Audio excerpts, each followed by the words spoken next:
ಇನ್ನು ಪ್ರಧಾನಿ ನರೇಂದ್ರ ಮೋದಿ ಅಧಿಕಾರಕ್ಕೆ ಬಂದು ಇವತ್ತಿಗೆ 11 ವರ್ಷ ಆಯಿತು ಪ್ರಧಾನಿಯಾಗಿ. ಪ್ರಧಾನಿಯಾದ ದಿನದಿಂದ ಮೋದಿ ರೈಲ್ವೆ ಕ್ರಾಂತಿಯನ್ನ ಮಾಡ್ತಿದ್ದಾರೆ. ಕನ್ಯಾಕುಮಾರಿಯಿಂದ ಕಾಶ್ಮೀರದವರೆಗೂ ರೈಲು ಸಂಪರ್ಕವನ್ನ ಸಾಧಿಸುವ ಪ್ರಯತ್ನ ನಡೀತಾ ಇದೆ. ಜಮ್ಮು ಕಾಶ್ಮೀರದಲ್ಲಿ ಉದ್ಘಾಟನೆಯಾದಂಥ ಚೆನಾಬ್ ರೈಲ್ವೆ ಸೇತುವೆಯಿಂದಾಗಿ ಇಡೀ ವಿಶ್ವವೇ ಭಾರತದತ್ತ ತಿರುಗಿ ನೋಡುವಂತೆ ಆಗ್ತಾ ಇದೆ. ಮೋದಿ ರೈಲು ಕ್ರಾಂತಿಯ ಒಂದು ಸ್ಪೆಷಲ್ ರಿಪೋರ್ಟ್ ಇಲ್ಲಿದೆ ನೋಡಿ.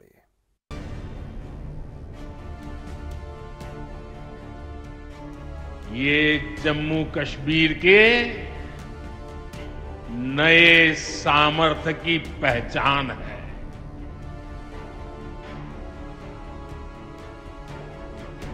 भारत के नए सामर्थ्य का जयघोष है।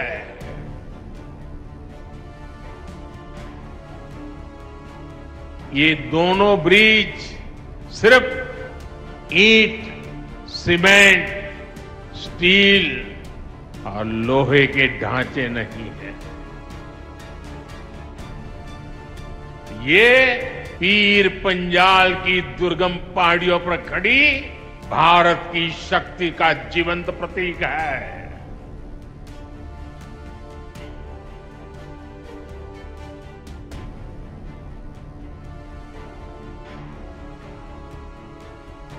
ಇದು ಹೊಸ ಭಾರತ.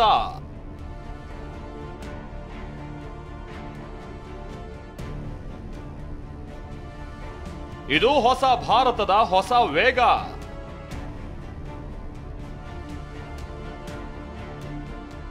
ಈ ನವ ಭಾರತದ ಶಿಲ್ಪಿ ಪ್ರಧಾನಿ ನರೇಂದ್ರ ಮೋದಿ.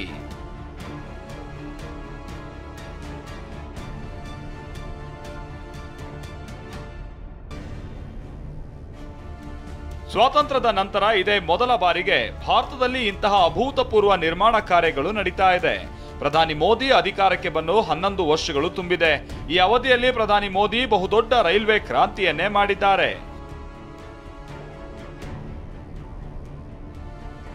ಕಾಶ್ಮೀರದ ದಶಕಗಳ ಕನಸನ್ನು ನನಸು ಮಾಡಿದ್ದಾರೆ. ಕಾಶ್ಮೀರದ ಚೆನಾಬ್ ನದಿಗೆ ಕಟ್ಟಲಾಗಿರುವ ವಿಶ್ವದ ಅತಿ ಎತ್ತರದ ಚೆನಾಬ್ ರೈಲ್ವೆ ಕಮಾನು ಸೇತುವೆಯನ್ನ ಲೋಕಾರ್ಪಣೆ ಮಾಡಿದ್ದಾರೆ.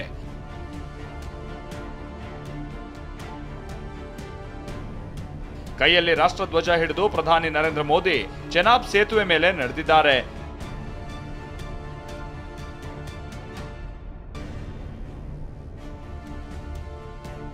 ಭಾರತದ ಶಕ್ತಿಯನ್ನ ಜಗತ್ತಿಗೆ ತಿಳಿಸಿದ್ದಾರೆ.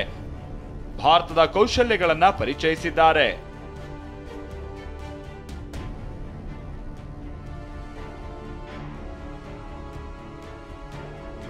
ಈ 11 ವರ್ಷಗಳಲ್ಲಿ ಜಗತ್ತೇ ತಿರುಗಿ ನೋಡುವಂತಹ ಯೋಜನೆಗಳನ್ನ ಮೋದಿ ಭಾರತಕ್ಕೆ ನೀಡಿದ್ದಾರೆ.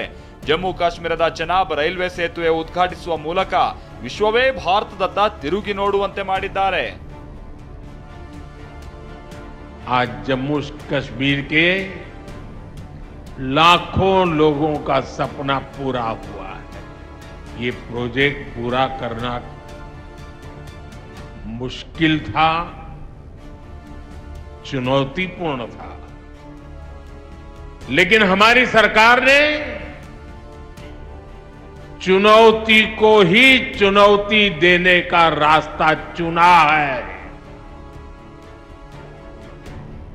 1486 ಕೋಟಿ ರೂಪಾಯಿ ವೆಚ್ಚದಲ್ಲಿ 16 ವರ್ಷಗಳಲ್ಲಿ ನಿರ್ಮಿಸಲಾದ ಈ ಸೇತುವೆ ಎಂಜಿನಿಯರಿಂಗ್ಗೆ ಅತ್ಯುತ್ತಮ ಉದಾಹರಣೆ ಮಾತ್ರವಲ್ಲ, ಭಾರತೀಯ ರೈಲ್ವೆಗೆ ಇಲ್ಲಿವರೆಗಿನ ಅತ್ಯಂತ ಸವಾಲಿನ ಯೋಜನೆಯಾಗಿತ್ತು.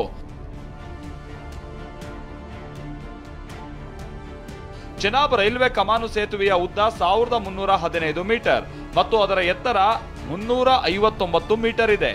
ನಿಮಗೆ ಅಚ್ಚರಿ ಆಗಬಹುದು, ಪ್ಯಾರಿಸ್ನ ಐಫೆಲ್ ಟವರ್ ಕೂಡ ಚೆನಾಬ್ ಸೇತುವೆ ಮುಂದೆ ಚಿಕ್ಕದು. ಯಾಕೆಂದ್ರೆ ಐಫೆಲ್ ಟವರ್ನ ಎತ್ತರ 330 ಮೀಟರ್. ಚೆನಾಬ್ನ ಈ ಕಮಾನು ಸೇತುವೆ 359 ಮೀಟರ್ ಇದೆ. ಅಂದ್ರೆ ಚೆನಾಬ್ ಸೇತುವೆ 29 ಮೀಟರ್ಗಳಷ್ಟು ಎತ್ತರವಾಗಿದೆ. ಚೆನಾಬ್ ಬ್ರಿಡ್ಜ್ दुनिया का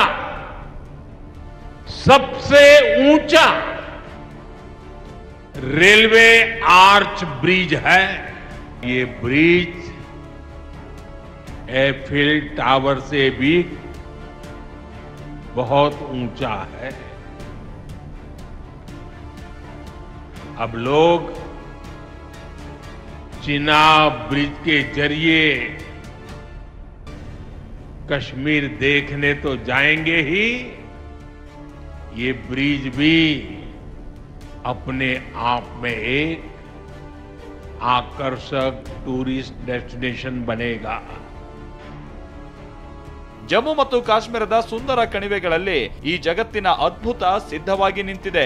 ಇದು ಭಾರತದ ಹಿರಿಮೆಯನ್ನ ಮತ್ತಷ್ಟು ಹೆಚ್ಚಿಸುತ್ತಿದೆ. ಈ ಸೇತುವೆ ಜಮ್ಮು ಕಾಶ್ಮೀರದ ರಿಯಾಸಿ ಜಿಲ್ಲೆಯಲ್ಲಿದೆ.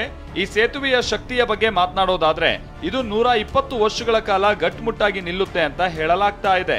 ಚೆನಾಬ್ ನದಿಯ ಮೇಲೆ ನಿರ್ಮಿಸಲಾದ ಅರ್ಧ ಚಂದ್ರಾಕೃತಿಯ ಸೇತುವೆಯ ಬಗ್ಗೆ ಭಾರತ ಹೆಮ್ಮೆ ಪಡುತ್ತದೆ. ಈ ಉಕ್ಕಿನ ಸೇತುವೆಯನ್ನ ಹೇಗೆ ಕಟ್ಟಲಾಯಿತು ಅನ್ನೋದು ಕೂಡ ಬಹಳ ಇಂಟ್ರೆಸ್ಟಿಂಗ್ ಆಗಿದೆ.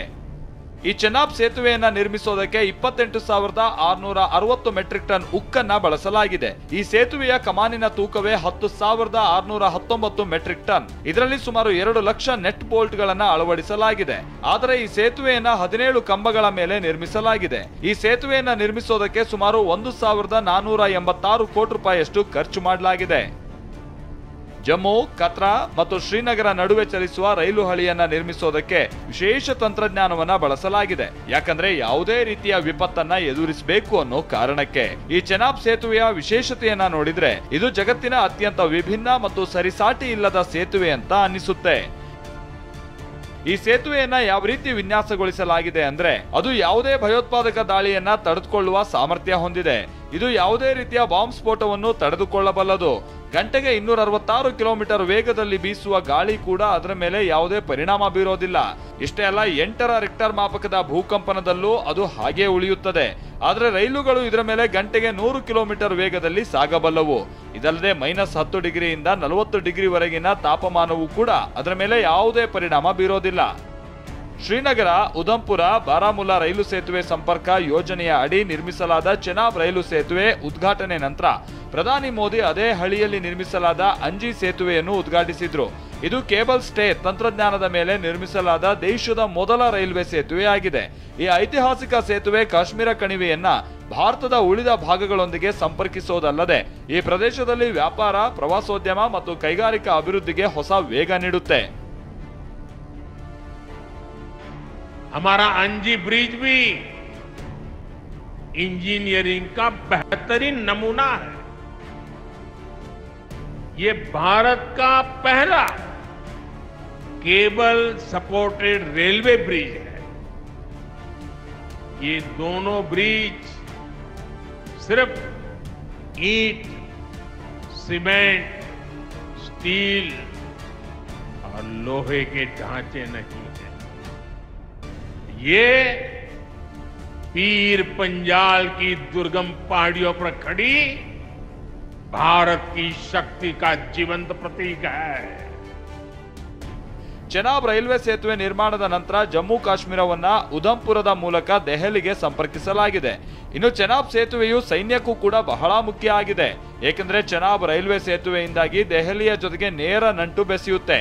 ಯುದ್ಧದಂತಹ ಪರಿಸ್ಥಿತಿಯಲ್ಲಿ ಪಡೆಗಳ ನಿಯೋಜನೆಯು ವೇಗ ಪಡೆಯುತ್ತೆ. ಎಲ್ಒಸಿಯಿಂದ ಚೆನಾಬ್ ಸೇತುವೆಯ ಅಂತರ ಕೇವಲ 64 ಕಿಲೋಮೀಟರ್ ಇದೆ. ಈಗ ಸೇತುವೆ ನಿರ್ಮಾಣದ ಜೊತೆಗೆ ಸೇನೆ ಮತ್ತು ಅರಸೇನಾ ಪಡೆಗಳು ಚಲನವಲನ ಸುಲಭ ಆಗ್ತಾ ಇದೆ. ಅಗತ್ಯ ಸಮಯದಲ್ಲಿ ಸೈನ್ಯದ ತುರ್ತು ನಿಯೋಜನೆ ಸಾಧ್ಯ ಆಗುತ್ತೆ. ಇದಲ್ಲದೆ ಗಡಿ ಪ್ರದೇಶಗಳಿಗೆ ಸೇನೆಯ ಪ್ರವೇಶವೂ ಸುಲಭ ಆಗುತ್ತೆ. फोर्स डिप्लॉयमेंट के लिए एक बहुत बड़ी स्ट्रेटेजिक एडवांटेज भारत को मिली है. इससे जो है हमको बहुत सारी एडवांटेज मिलेगी और कश्मीर घाटी में खासकर लाइन ऑफ कंट्रोल के ऊपर या अगर पाकिस्तान ऑक्युपाइड जम्मू एंड कश्मीर में कोई कार्रवाई शुरू होती है उसमें बहुत बड़ी उपलब्धि साबित हो जाएगी. ಚೆನಾಬ್ ಮತ್ತು ಅಂಜಿ ಸೇತುವೆ ಉದ್ಘಾಟಿಸಿದ ನಂತರ ಪ್ರಧಾನಿ ಮೋದಿ ನೇರವಾಗಿ ಕತ್ರಾ ತಲುಪಿದ್ರು. ಅಲ್ಲಿ ಅವರು ವಂದೇ ಭಾರತ್ ರೈಲಿಗೆ ಹಸಿರು ನಿಶಾನೆಯನ್ನ ತೋರಿದ್ರು. ಜಮ್ಮು ಮತ್ತು ಕಾಶ್ಮೀರಕ್ಕೆ 2 ವಂದೇ ಭಾರತ್ ರೈಲುಗಳನ್ನ ಉಡುಗೊರೆಯಾಗಿ ನೀಡಿದ್ರು.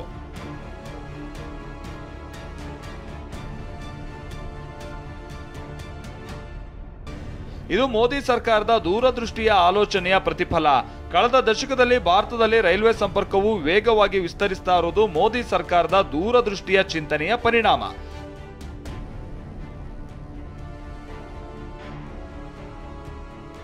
ಮೋದಿ ಸರ್ಕಾರದ ಅವಧಿಯಲ್ಲಿ ಭಾರತೀಯ ರೈಲ್ವೆಯ ಸ್ಥಿತಿ ಮತ್ತು ದಿಕ್ಕು ಸಂಪೂರ್ಣವಾಗಿ ಬದಲಾಗಿದೆ.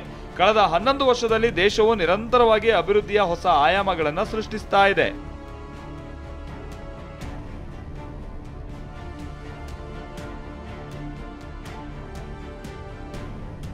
ಇತ್ತೀಚಿನ ವರ್ಷಗಳಲ್ಲಿ ಭಾರತೀಯ ರೈಲ್ವೆ ಹಲವು ದೊಡ್ಡ ಯೋಜನೆಗಳನ್ನು ಸಿದ್ಧಪಡಿಸಿದೆ. ಇವು ದೇಶದ ಚಿತ್ರಣವನ್ನು ಬದಲಾಯಿಸಿದ್ದಲ್ಲದೆ ಭಾರತದ ತಾಂತ್ರಿಕ ಸಾಮರ್ಥ್ಯಗಳನ್ನು ಜಗತ್ತು ಒಪ್ಪಿಕೊಂಡಿತ್ತು. ವಿಶ್ವದ ಅತಿ ಎತ್ತರದ ಚೆನಾಬ್ ರೈಲ್ವೆ ಸೇತುವೆ ಕೂಡ ಇದಕ್ಕೆ ಜೀವಂತ ಉದಾಹರಣೆಯಾಗಿದೆ.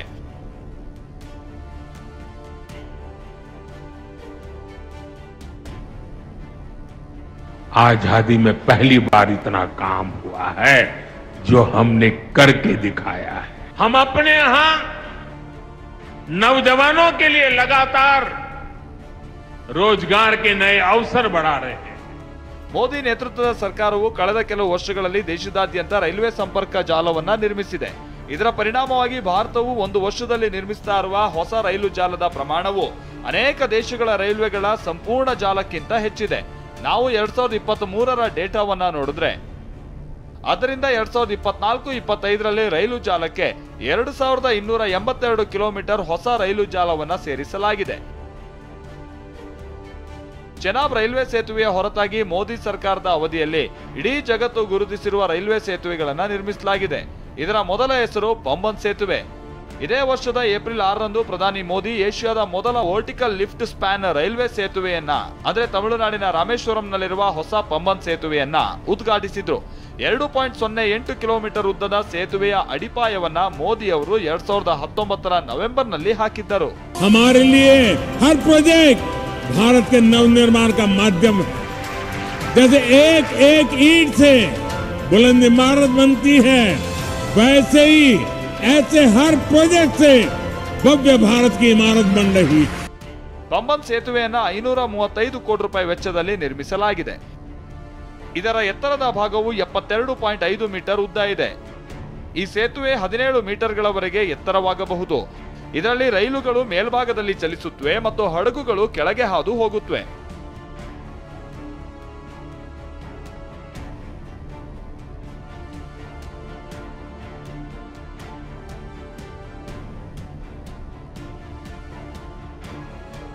Bureau report, TV9.